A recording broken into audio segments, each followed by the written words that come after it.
this computer.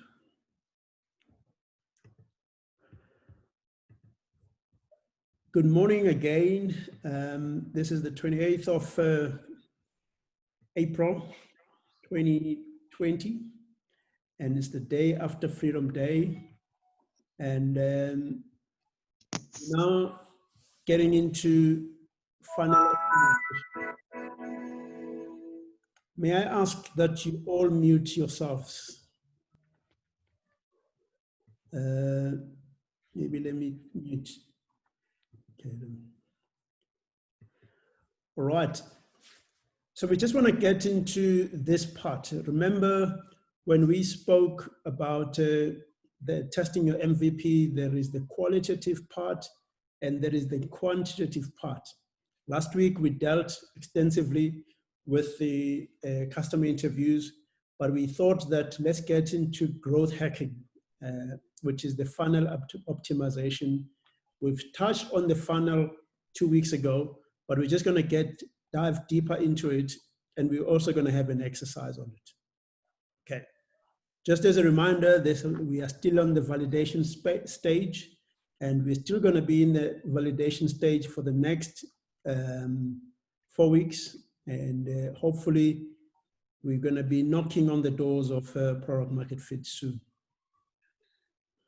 Okay, our agenda for today it's about why do we need this funnel, and number 2, what are the key milestones in this funnel, and number 3, it's how to build a framework. We're going to have an exercise, a group exercise on how to build your own framework. Let's get going on this. You remember this slide when we talk about customer validation, which is basically you validate qualitatively and you verify quantitatively. The part that we've been doing on customer interviews deals with the qualitative validation, which is basically where you interview your customer, you get the customer to talk more about their pains.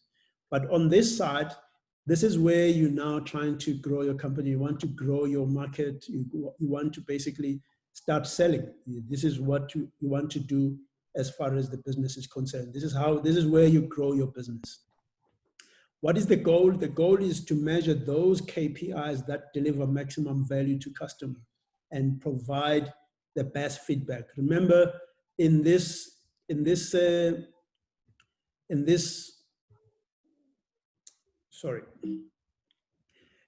work, what we're trying to do basically is to deliver the maximum value to customer and provide the feedback. At the same time, because we are testing our MVP, we want to get the feedback from the customers. Okay, now let's get into the funnel. Remember, this was the funnel that we spoke about, and the conversion funnel, and it moves from the acquisition to activation, retention, revenue, and referral. What it means basically is that if you targeted 100 customers that you acquired, by the time you get customers to refer you who are happy customers, probably is 20%.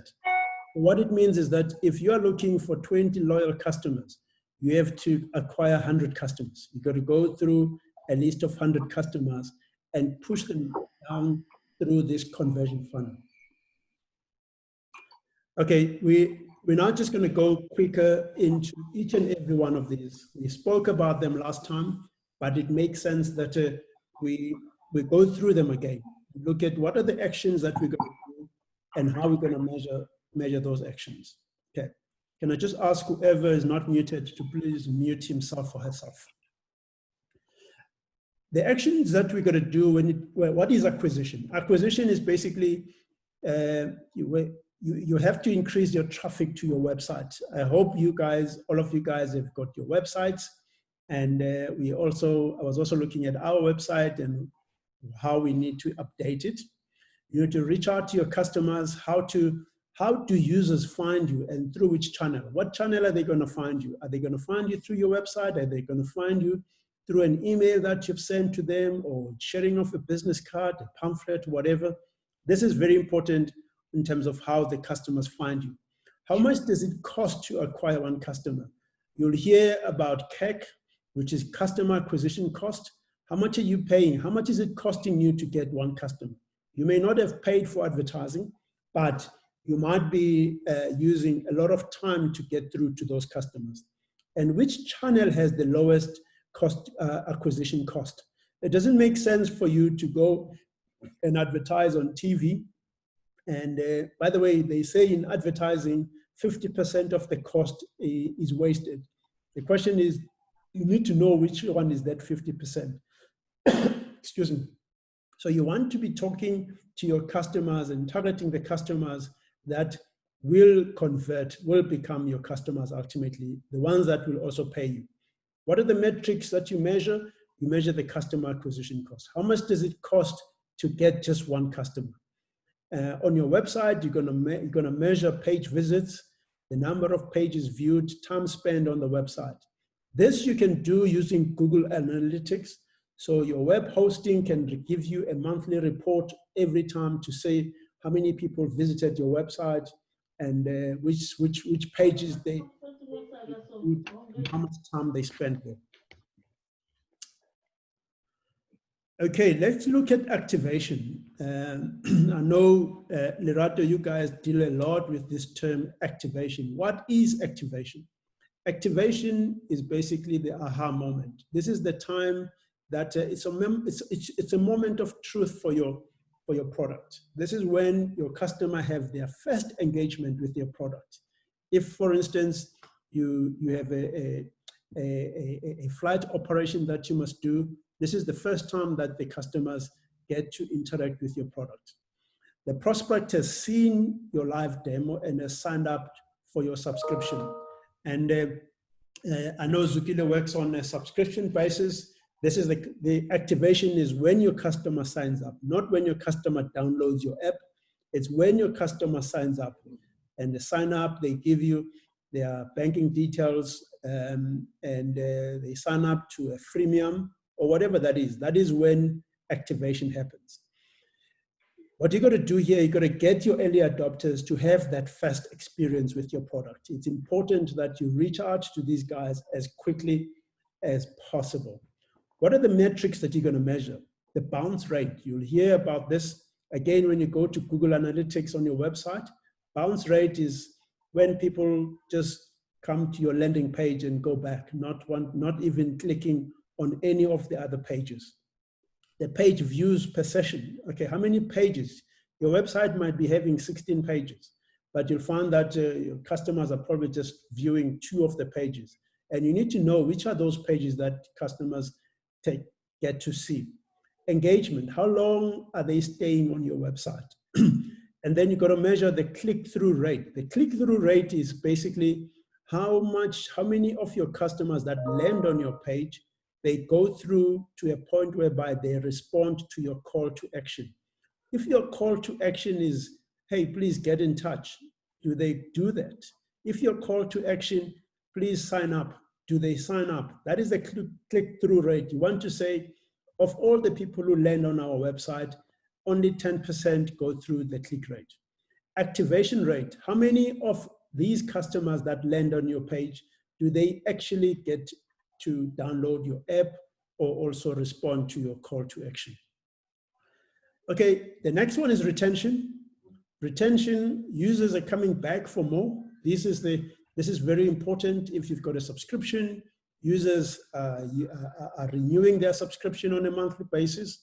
They are staying on, they are not canceling their subscription. You are receiving repeat orders. Okay, you gave a customer one service and you're getting a repeat order. The subscription stays on for a longer period. You got to measure paying active users. It doesn't make sense just to measure the users that are not paying. By the way, according to Bill Gates, it's cheaper to sell to an existing than a new customer. So you've got to be able to work more and more. Your customer acquisition cost will probably remain high, but to sell to an existing customer is probably easier. Even the one that has slacked off, you need to be able to sell with that person. What you've got to do, you've got to be able to stay in touch. Every month, you've got to be able to at least have an interaction with that customer, whether by way of an email or whatever way you can do. You might want, if you've got a newsletter, you might want your customers to sign up to that newsletter. It gives you an opportunity for you to stay engaged with that customer. The metrics to measure, it's monthly active users. Okay, how many customers are coming into your space at least once a month? Okay, or daily active users. Daily active users, this metric is used by the likes of Twitter and Facebook. They want to measure how many people go into it on a daily basis. Some of the people I know, they are daily active users for some of these social media platforms. What is the churn rate? The churn rate is the rate at which your customers are leaving you. And the acquisition rate is the rate at which you are gaining new customers. So, okay, someone, I need to mute. Okay. All right. Apologies. Okay, I was still here. What is important here is that your churn rate must always be less than your acquisition rate. What it means is that your business is going to be a revolving door. At the revolving door, how many people are coming in as opposed to people going out? If your acquisition rate is higher than your churn rate, then you are growing. Otherwise, you are not growing. Okay, revenue. This is very key. You are in the business of making money. Okay, are your customers that you are acquiring, those that you are activating, are they converting to sales beyond the freemium stage? Okay, freemium, this is where you get a trial period of a month, and do people, if you're offering a freemium, do people go beyond a freemium? If you're going to give, for instance, someone a free demo, just like we were going to give Dave Middleton a free demo, the question is, does he go beyond just a freemium and get to buy our services? You got to upsell and cross-sell to the existing customers. It's easier to sell to an existing customer. So whatever that customer is doing, whether it's a bridge inspection, there are all other work there's other work that they do. They're doing inspections of silos, for instance, you got to sell to them. You got to drive down the customer acquisition cost by optimizing your funnel, which means the cost of you getting new customers, that has got to come down as much as possible, because you're going to be measuring it at any point in time. If it costs you money to get new customers, then it's going to eat into your revenue. The metrics to measure, again, is CAC. The other one is customer lifetime value. Customer lifetime value, how much does it, if you're a customer, for instance, is spending 100 rands a month with you, for the lifetime of that customer, whether it's 8 years, 10 years, or whatever, what is the value of that customer? And that value must be far more than the customer acquisition cost by a factor of 3. Monthly recurring revenue, you want revenue that recurs on a monthly basis. Otherwise, most of your expenses come in monthly. You want your revenue to be recurring on a monthly basis. So it's important that every month you get your customer to do something with you. Annual recurring revenue, yes, annual recurring revenue is fine, but it would be good if the payment for that you would be getting on a monthly basis. The last part of this funnel, I know referral, some people put referral before revenue. They have revenue as the last one. I still believe referral must happen with people who have bought from you, okay? It's better if these are the people who now you've tested your pricing structure with them, and it's better, these are the better people to be referring to other customers. Here your customers are beginning to talk about your product experiences without any solicitation. I know, for instance, Dropbox will have, for instance, a referral incentive. Say, refer this customer and get 16 gigs free of space. We are saying here, these are the customers that even without you asking them for referrals, they are referring you to other people. They are referring their friends, family, and colleagues, okay? Sometimes you might want to incentivize the referrals to say, look, if you refer me to 3 or 5 customers, I'm going to give you this, just like Dropbox and Uber does. Again, whatever interaction that you have with your customer, please don't miss out on the opportunity of asking for a referral. There are 2 metrics that are very, very important. Viral coefficient, we dealt with this some time ago. We are saying your viral coefficient must be more than 1. If it's 2, it means every customer that you have is referring to other customers, potential customers. Then it means your business is growing without you spending any money on acquisition costs. The Net Promoter Score, this is the number of customers that are happy to refer your business to their friends, family, and everybody else. A Net Promoter Score of 40% and above is still considered acceptable, but you want to push that Net Promoter Score to well over 60%. Okay, these are some of the metrics that you might want to be tracking on a regular basis. I've highlighted the ones that I believe these are primary metrics that you're going to be looking for. My most favorite one is the monthly recurring revenue. Well, you could look at annual recurring revenue, gross profit. It's important because you're going to be making money. Customer lifetime value, customer acquisition cost, you want to be looking into that. Daily active users, I don't think we are in the business of daily active users, probably more about monthly active users. You want your customers to be using your product at least on a monthly basis so that you can be able to be invoicing them on a monthly basis. Activation rate is key.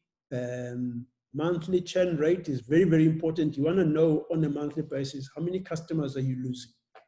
Monthly cash burn rate. This burn rate is very, very key in that it helps you to manage your cash flow. If your business expenses are 50,000 rands a month and you have 150,000, it means your runway is 3 months and your burn rate is 50,000 rands a month. So you got to be able to measure that and be able to work with that.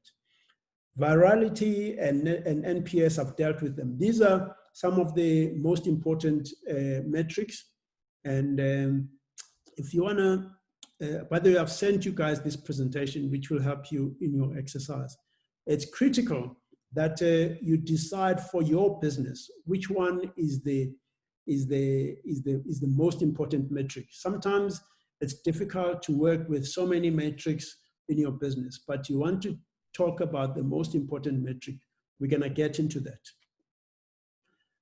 Okay. Now, how do you build a framework, a funnel framework? Okay. Now, if you look into this, before we get there, how do you resolve the bottlenecks? How do bottlenecks happen within your funnel? You want to be sure that out of the 100 customers that you come into contact with, at least 80% must move into activation stage. At least 60% must be retained. At least 40% must buy from you. At least 20% of those must refer your business to other people. However, let's look at this situation. If you've got you've got a bottleneck, okay? What it means is that you acquired 100 customers, but only 20 activated.